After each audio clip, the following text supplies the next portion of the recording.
ప్రభు గారు అంటే ఇక్కడ ఎక్కువ మంది అంటుంది, మనం ఇందాక మాట్లాడింది కూడా, అంటే గతంలో డాలర్లను బలహీనపరిచేందుకు రష్యా, చైనా వంటి దేశాలు భారీగా బంగారాన్ని కొనుగోలు చేస్తే మనం చాలాసార్లు నేను మాట్లాడుకున్నాం. అంటే నిజంగా ఇప్పుడు ఒకవేళ గ్లోబల్ మార్కెట్లో డాలర్ విలువ అనూహ్యంగా పెరుగుతుంది, ఒకవేళ రష్యా అనేది డాలర్ వైపు మొగ్గు చూపితే, అప్పుడు ఇన్వెస్టర్లు సురక్షితమైన పెట్టుబడిగా భావించే బంగారంపై కాకుండా డాలర్ వైపు వెళ్తారు అనేది మొత్తం వీటన్నిటికీ గత 3 రోజులుగా జరుగుతున్న ఈ ₹1,00,000 బంగారంకి అంటారు కదా కథకు మూలం అని. ఇది టాక్కి మూలం. అది నిజంగా ఆ పాసిబిలిటీ ఉంటుందా? నిజంగా రష్యా అక్కడ వరకు స్టెప్ వేయగలుగుతుందా అన్నది? అంటే వెయ్యకపోవచ్చు అండి. అంటే ఆయన ఇదిని బట్టి, ఆయన టేస్ట్ ప్రకారం అంతకుముందు ఆయన చేసిన ఇది కానీ డిసిషన్స్ కానీ ఎక్కడ కూడా మడమ తిప్పిని లేదు, యూటర్న్ తీసుకుంది లేదు. సో డెఫినెట్ గా అది మనకి ఇంకా ఎఫెక్ట్ వస్తుందంటే అసలు ఛాన్సే లేదు, ఆయన తీసుకోరు. సో డెఫినెట్ గా అది యాక్చువల్గా అవ్వదనుకుంటున్నాం 100%. ఎందుకంటే ఇది ఆయన ప్రెషర్తో, ట్రంప్ ప్రెషర్తో చేసిందే పని తప్ప ఓ రకంగా మరి ఆయన బ్లూంబర్గ్ అంటే అక్కడదే కదా. సో వాళ్ళు చెప్పిన దాని ప్రకారంగా ఇదొక పొలిటికల్ డ్రామా అనుకోవచ్చు ఒక రకంగా. సో అంటే జనాల్లో నుంచి కొంచెం ఒపీనియన్ తెప్పించడానికి, సో దాని నుంచి ఇష్యూ నుంచి ఏదైతే బర్నింగ్ ఇష్యూ ఉందో అక్కడ దాని నుంచి కొంచెం డైవర్ట్ చేసుకొని బయటకు కొంచెం కూల్ డౌన్ అవడానికి ఉద్దేశం ఉందే తప్ప, ఇది అయిపోయిన తర్వాత సపోజ్ మిడ్ ఎలక్షన్స్ అయిపోయిన తర్వాత ఆయన కనుక మళ్ళీ ఏం ప్రాబ్లం లేకుండా కంటిన్యూషన్ అవుతే మళ్ళీ అగైన్ టరీఫ్లు కానీ మళ్ళీ అగైన్ కానీ వచ్చే అవకాశాలు కూడా ఎక్కువ ఉన్నాయి. సో డెఫినెట్ గా, ఎందుకంటే ఆయన ఆపేశారు అన్నారు ఆయిల్, మరి ఎక్కడ ఆపాము? ఆపలేదు కదా. పోనీ మన గవర్నమెంట్ ఏమైనా డిక్లేర్ చేసిందా? ఎక్కడ లేదు కదా. సో ఈ రకంగా అంటే ఆయనకి ఏది కావాలో దాని ప్రకారంగా ప్రెజరైజ్ చేసి పెద్దన్న పొజిషన్ లో ఉండి దానికి అనుగుణంగా మంచిగా, అంటే ఎమర్జింగ్ మార్కెట్స్ కి సపోర్ట్ ఇస్తూ లేదు కానీ ఎగెనిస్ట్ గా ఉంది. సో ఇది కరెక్ట్ కాదనేది. ఎందుకంటే మీరు ఇంటర్నేషనల్ గా చూసుకున్నా కొంచెం స్టేబుల్ అవుతుంది. ఇప్పుడు $75 అబౌవ్ సిల్వర్ ఉందంటే కొంచెం పాజిటివ్ ఉన్నట్టే. 77 నడుస్తుంది. నెక్స్ట్ దాటిందంటే 95 to 102, మనకి 121 హై. ఇప్పుడు గోల్డ్ తీసుకుంటే 5,600. సో ఇప్పుడు మనకి 5,000 కి వెళ్ళి డౌన్ అయింది, ఇప్పుడు 4,900. అంటే కన్సాలిడేషన్ మోడ్ లోనే ఉంది. సో అంటే ఇది ప్రాఫిట్ బుకింగ్ కాదు, కన్సాలిడేషన్ మోడ్ లో ఉంది. సో మళ్ళీ ఇక్కడ నుంచి అబౌవ్ 5,000 ఇస్తే మళ్ళీ నెక్స్ట్ టార్గెట్ వచ్చేసి 5,200 కనుక దాటితే మళ్ళీ ఫ్రెష్ ఆల్ టైమ్ హై చూసే అవకాశాలు కూడా ఉంటాయి. అంటే విపరీతంగా ఇప్పుడు పెరిగినట్టు అంత ఎక్స్పెక్ట్ చేయకూడదు.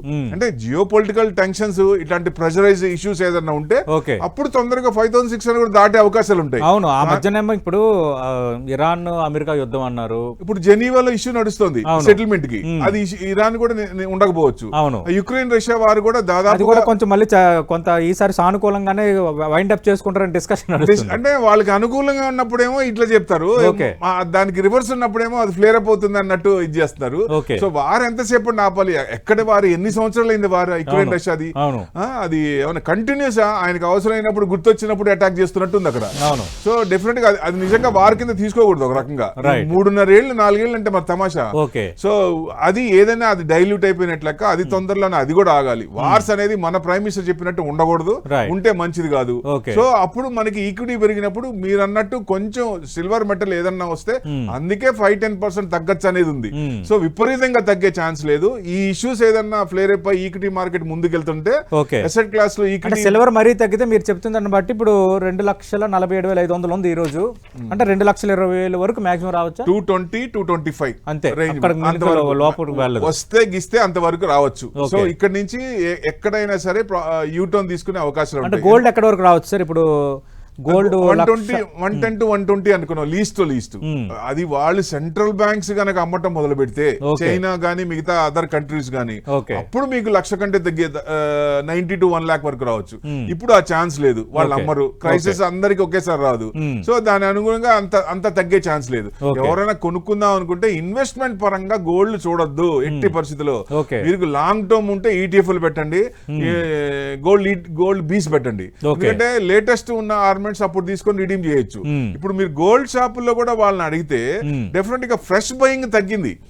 కానీ యూత్ వీళ్ళందరూ ఇప్పుడు కాలేజ్ పిల్లలందరూ డిమాట్ అకౌంట్లు ఓపెన్ చేస్తున్నారు. అవును. ఎందుకు అంటే వాళ్ళ మదర్ అండ్ ఫాదర్ ఇచ్చిన డబ్బులు గోల్డ్ లో 100 రూపీస్ కు డిజిటల్ గా పెట్టచ్చు. అవును. సో ఆ పర్సంటేజ్ బాగా పెరిగిందండి ETF లో. ఓకే. సో మెయిన్ అది కొంచెం తగ్గకపోవడానికి కూడా కారణం అదో రకంగా అమ్మే ఛాన్స్ లేదు. వాళ్ళు ఏంటంటే ఏదైనా ఇబ్బంది వచ్చినప్పుడు ఓకే. వాళ్ళు డబ్బులు అయినప్పుడు నాకు అవసరం ఉంటుందనే ఉద్దేశంతో కూడా కొంచెం అది ఎక్రూట్ చేస్తున్నారు. రైట్. సో ఆ పర్సంటేజ్ కూడా కొంత పర్సంటేజ్ పెరిగింది. ఓకే. అంటే ప్రభు గారు, అంటే ఇప్పుడు కొనుగోలు చేయడానికి ఇది బెస్ట్ టైం చేసుకోవచ్చు, కానీ ఇన్వెస్ట్మెంట్కి సంబంధించి నేను కరెక్ట్గా చెప్పలేనని కృష్ణ దాచిపల్లి గారు అంటున్నారు. మీరే ఉంటారు సార్, అంటే ఈ టైంలో గోల్డ్ ETFలు కొనుగోలు కానీ లేదంటే డిజి గోల్డ్లో పెట్టడం కానీ అవన్నీ చెయ్యొచ్చా, లేదంటే ఇప్పుడు ఉన్న పరిస్థితుల్లో ఆగడం బెటరా? స్టాగర్డ్ మేనర్ లో చేయటం బెస్ట్ అండి, పార్ట్ గా. ఎందుకంటే when it is coming down lower lows లో వస్తాయి. ఒకవేళ సపోజ్ ఏదన్నా పడితే ఈ మంత్ వైజ్, సపోజ్ నాకు సంవత్సరం తర్వాత కావాలి, మంత్ వైజ్ ప్లాన్ చేసుకోండి. మంత్ వైజ్ ప్లాన్ చేసుకున్నప్పుడు ఏదన్నా సపోజ్ కిందకి వచ్చినప్పుడు లోవర్ లోస్ లో వస్తాయి. సో మనకు కొంచెం సాటిస్ఫాక్షన్ అవుతుంది. అంటే మంత్ వైజ్ అంటే ఎట్లా సార్? ఇప్పుడు సపోజ్ నాకు 1 kg కావాలి 11 months కి, 11 months తర్వాత కావాలి. సో మంత్ నేను ఎంత ఎక్రూట్ చేయాలి, సో అంత అమౌంట్ ETF ఎక్రూట్ చేయండి. సో అది బెస్ట్. ఎందుకంటే లోవర్ లో వచ్చినప్పుడు బాగానే ఉంటుంది. లేదు అక్కడ నుంచి పెరిగింది అనుకోండి, నేను ఆల్రెడీ కొంచెం చేశాను కాబట్టి కొంచెం మళ్ళీ ఆ సాటిస్ఫాక్షన్ కొంత ఉంటది. So fear of missing out అన్నట్టు కొంత ఇప్పటికిప్పుడు డైరెక్ట్ ETFలు ఇప్పటికిప్పుడు కొంత కొనుగోలు చేసి ఆగిపోకూడదు. అంటే ఒకేసారి లంసం పెట్టుకుంటారు కదా సార్. కొంతమంది ఆల్రెడీ లంసం పెట్టిన వాళ్ళకి ఏమి మనకి, అందుకే నేను చెప్పేది ఇన్వెస్ట్మెంట్ యాంగిల్ లో చూడొద్దు. మనకు అవసరార్థం ఎంత ఉందో లాంగ్ టర్మ్ అయినా ఆ రకంగా చూసుకుంటే మనకి దాన్ని వాడుకుంటాం కాబట్టి. ఇప్పుడు 5 years తర్వాత మనకి ETF అమ్మేసి లేటెస్ట్ ఆర్నమెంట్స్ కొనుక్కుంటాం.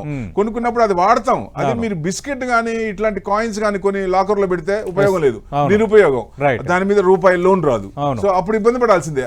అప్పుడు తగ్గింది అనుకోండి, అరే కొంచెం ఆగితే బాగుండేది అనిపిస్తుంది. అదే పెరిగింది అనుకో సాటిస్ఫాక్షన్ ఉంటుంది. తగ్గినప్పుడే కదా ప్రాబ్లం. సో అందుకనే స్టాగర్డ్ మేనర్ లో కొంటేనే బెస్ట్ అని నా ఉద్దేశం. సో ఎప్పుడైనా అది, ఎందుకంటే ఏదన్నా డాలర్ మూవ్మెంట్ కానీ, డాలర్లో US డాలర్ మూవ్మెంట్లో ఏదైనా చేంజ్ వచ్చింది, సో బాండ్ ఈల్డ్స్లో కానీ, జియో పొలిటికల్ ఇష్యూస్ కానీ ఏదైనా కొంచెం వచ్చినప్పుడు కొంచెం విపరీతంగా పెరిగే ఛాన్స్ ఉంటుంది. కానీ ఇదివరకు పెరిగినంత ఇది ఇప్పుడు next coming world gold council కూడా 15 to 30% ఇచ్చింది ఈ సంవత్సరం. 15 to 30% రిటర్న్స్ గోల్డ్ మీద. సో అది అంత ఎక్స్పెక్టేషన్ రాదు కదా. బాగా పెరిగిన సంవత్సరం నెక్స్ట్ ఇయర్ ఒక 15% మినిమం కూడా ఉంటుంది. రైట్. Thank you.